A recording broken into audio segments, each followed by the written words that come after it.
စိတ်တေတန်ကိလေထေဒုက္ကတိပါတိကင်္ခာတဲ့ဒါလူတိုင်းမှတ်သားဘူး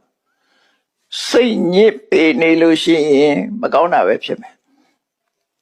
ကိုယ်စိတ်ဖြစ်ဖြစ်သူစိတ်ဖြစ်ဖြစ်အခုစိတ်ရဲ့အညစ်အကြေးတွေတစ်ခုညစ်ပေနေမဲ့ဆိုရင်ဒါမကောင်းတာပဲဖြစ်မယ်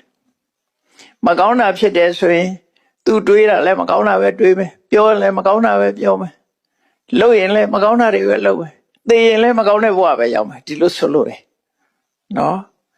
စိတ်ဟာညစ်ပေနေတယ်ဆိုရင်မကောင်းတာပဲဖြစ်မယ်မြတ်စွာဘုရားဟောတဲ့စကားလုံးကစိတ်တေတန်ကိလေထေဒုက္ကတိပါတိကင်္ခာစိတ်တေစိတ်သည်တန်ကိလေထေအညစ်အကြေးတွေကြောင့်ညှဉ်းနှွမ်းနေမဲ့ဆိုရင်ဒုက္ကတိပါတိကင်္ခာမကောင်းတဲ့အနေထားမကောင်းတဲ့ဘဝမျိုးကိုသာလေမျောလင်းရမှာဖြစ်တယ်လို့ဆိုလို့တယ်ပေါ့ဗျာအဲ့တော့စိတ်ထဲမှာအညစ်အကြေးရှိနေလို့ရှိရင်မကောင်းဘူးလို့ဆိုလို့တယ်အနာဂတ်အတွက်မကောင်းဘူးကောင်းတဲ့စရာအကြောင်းမရှိဘူးလူတွေဟာတွေးလဲကောင်းတွေးမှာမဟုတ်ဘူးပြောလဲကောင်းတာပြောမှာမဟုတ်ဘူးလုပ်ရဲကောင်းတာလုပ်မှာမဟုတ်ဘူး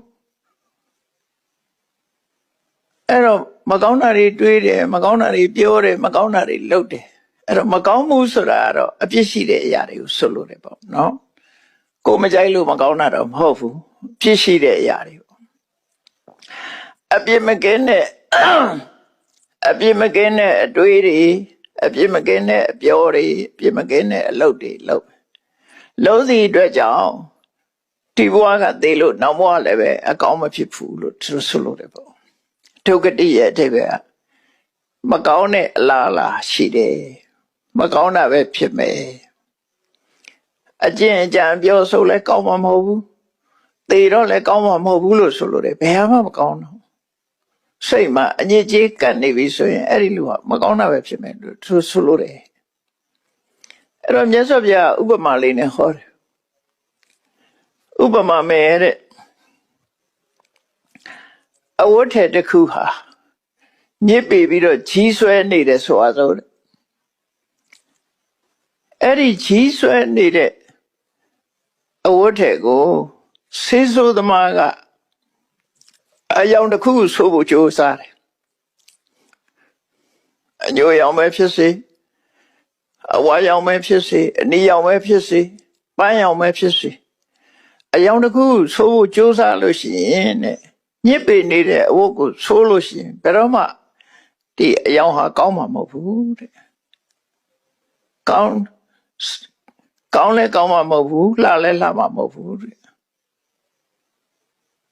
ဘာလို့လို့ဆိုအဝတ်ကမတန့်ရှင်းလို့ပဲဖြစ်တယ်ဒါရှင်းလေးလူတိုင်းနားလဲအောင်ဥပမာပေးတာမြတ်စွာဘုရားနော်အဝတ်ထဲကညစ်ပေနေတာကိုဆေးဆိုးမယ်ဆိုရင်တဲ့တောက်ပပြီးတော့တန့်ရှင်းတဲ့အယောင်မရနိုင်ဘူးလို့ဆိုလို့တယ်ပေါ့ဘာအယောင်ဆိုးကောင်းမှာမဟုတ်ဘူးအကောင်းမရဘူးလို့ဆိုလို့တယ်အဲ့ဒီအတိုင်းပဲတဲ့လူတွေရဲ့စိတ်ဟာဒီအညစ်အကြေးတွေနဲ့ညစ်ပေနေမဲ့ဆိုလို့ရှိရင်ဘာတွေးဘာပြောဘာလုပ်လို့ကောင်းမဖြစ်ဘူးသေတော့လည်းကောင်းတဲ့ဘုံမရောက်ဘူးလို့သူတို့ပြောတာဒါအလွန်တတိထားစရာကောင်းတဲ့မြတ်စွာဘုရားရဲ့ဆုံးမသွန်သင်ချက်ပဲစိတ်သာရှင်စောဘုရားဟောဆိုပြီးတော့ဆိုလေးရှိကြတယ်ဒါစိတ်သာဆိုတာစိတ်အဓိကလို့သဘောကိုဆိုလိုတာပေါ့စိတ်တန်ရှင်းအောင်လုပ်ဖို့အရေးကြီးတယ်ဆိုကျန်တာတွေကမလိုအပ်ဘူးလို့ဒီလိုပြောတာတော့မဟုတ်ဘူးနော်စိတ်တန်ရှင်းဖို့အရေးကြီးတယ်စိတ်တန်ရှင်းဖို့အရေးကြီးတယ်ဆိုကိုယ်ကြတော့ညစ်တိညစ်ပတ်နေတာတော့အဲ့ညစ်တိညစ်ပတ်တယ်လို့ပြောတာမဟုတ်ဘူးနော်တကယ်အရေးကြီးတာတော့လူဟာခန္ဓာကိုယ်ဘလောက်တန့်နေစိတ်တန်ရှင်းဖို့အရေးကြီးတယ်ဆိုတဲ့အကြောင်းပြောတာစိတ်ကအဲ့ဒီတိဘက်ကိုဆိုလို့တယ်ဒါကစိတ်တွေဟာအညစ်အကြေးတွေလူးနေလို့ရစ်ပေနေတယ်ဆိုလို့ရှိရင်အခြေအနေဟာမကောင်းမှုဆိုတာကိုမြတ်စွာဘုရားတတိပေးတယ် ဒါရဲ့ဆန့်ကျင်မဲ့တစ်ခါဒုတိယတရားအပိုက်ကြတော့ဘာဟောတာတော့စိတ်တိအတန်ကိလေထေသူကတိပတိကင်္ခာဒါအတူလေးဘုရားဟောတဲ့စကားလုံးအတူလေးကိုမှတ်လို့ရတယ်စိတ်တိအတန်ကိလေထေခုနကတော့တန်ကိလေထေအခုက negative နဲ့အတန်ကိလေထေစိတ်ဟာအငြိကျေးမပေးဘူးဆိုလို့ရှိရင်တော့မဟုတ်စိတ်ဟာဖြူစင်တန်ရှင်းနေတယ်ဆိုရင်အလားလားကောင်းဟာမျော်လင့်ရမယ်အခြေအနေအလုံးကောင်းမယ်လို့သူတို့ဆိုလို့တယ်ဘာတွေကောင်းမှတော့ဆိုရင်စိတ်ကတန်ရှင်းနေလို့ရှိရင်အပြောလဲအတွေးတာလဲအပြစ်ကင်းမယ်ပြောတာလဲအပြစ်ကင်းမယ်လှုပ်တာလဲအပြစ်ကင်းမယ်နောက်ဘဝလဲကောင်းရပုံရောက်မယ်ဒီလိုဆိုလို့တယ်ပေါ့နော်စိတ်ကနေဥဆောင်သွားတဲ့သဘောပဲအဲ့တော့အရေးကြီးတာကိုယ့်ကိုတန်ရှင်းအတွက်စိတ်ဟာအရေးကြီးတယ်ဆိုတဲ့အဓိပ္ပာယ်ကိုပြောတာဒါကြောင့်မို့မြတ်စွာဘုရားရဲ့ဆုံးမသွန်သင်ချက်တွေက mind center teaching စိတ်ကိုဗဟုပြုပြီးတော့ဆုံးမတယ်လူတိုင်းဆိုတာစိတ်ကရှိနေတယ်လေရှိနေတော့ကိုယ်စိတ်ကိုတန်ရှင်းအောင်ကြိုးစိုက်ဖို့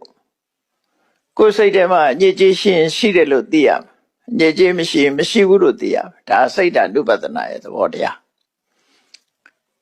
သိယုံနဲ့ပြီးလာလို့ဆိုမပြီးဘူးအညစ်ကြေးရှိနေဆိုပါစို့အဝတ်ဟာပေးနေတယ်လို့သိရင်ဘာလို့ဖွဲ့ရမှာပေါ့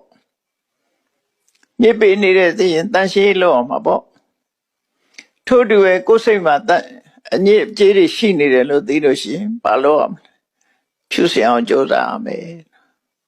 ဒီလိုဆိုလိုတာနော်